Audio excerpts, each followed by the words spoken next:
is Sarah Vandenberg, and when I first signed up for this class, I didn't want to, but my counselor strongly encouraged me to, since it would help me with college and in the future. When I first signed up, I felt really nervous, and I didn't like public speaking at all.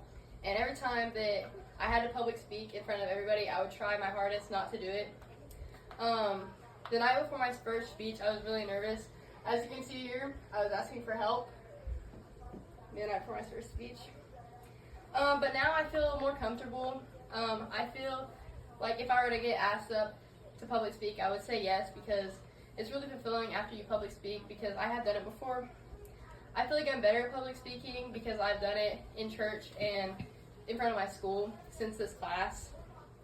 I wouldn't say I'm less nervous, but I'd say I'm more confident because I have, like I said, I've spoken at my church, I shared my testimony, and I spoke at a pep rally at my school for homecoming. Next. Here's me speaking at my pep rally at school. All these little kids. My coach, my basketball coach says that you don't need to be nervous if you're prepared.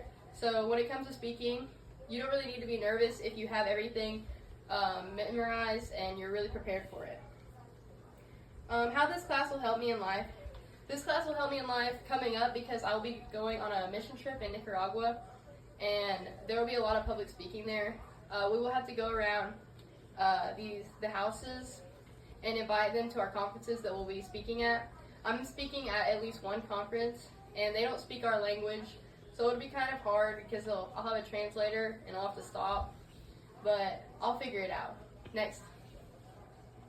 Here's my best friend Lainey. She went to Nicaragua last year. This is her speaking in front of everybody, and this is just her with the beautiful buildings.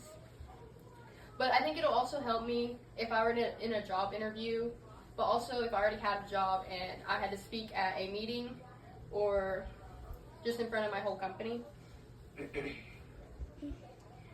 What I'm doing next is I'll be attending college. I'm not sure where yet. I'm thinking OSU because I already got accepted.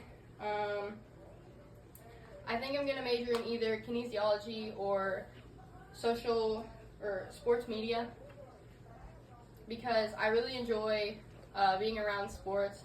And if I were to major in kinesiology, I would become an athletic trainer so that I could be around sports and help athletes when they're injured. But also I think if I were to major in sports media, being a photographer or being a manager for a team or an athlete would be really fun too. Yes, like I said, my career would either, I'm thinking, being athletic trainer, photographer, or sports media manager. And some of the salaries that I would get with an athletic trainer would be $60,000 to $62,000. With a photographer, it'd be $40,000 to $50,000, and sports media manager would be $55,000 to $75,000, just depending on the company or the person that I'd be working for. Next.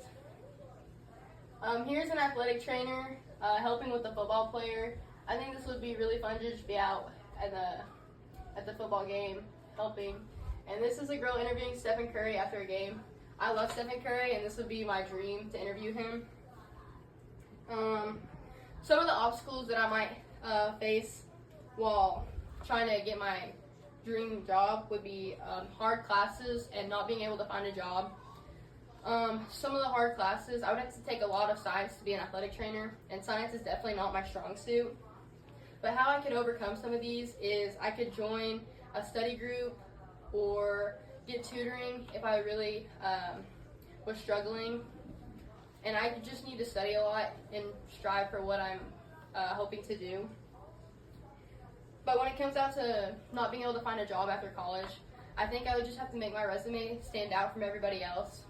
I would have to volunteer or job shadow because that always looks good on your resume and makes people look at you.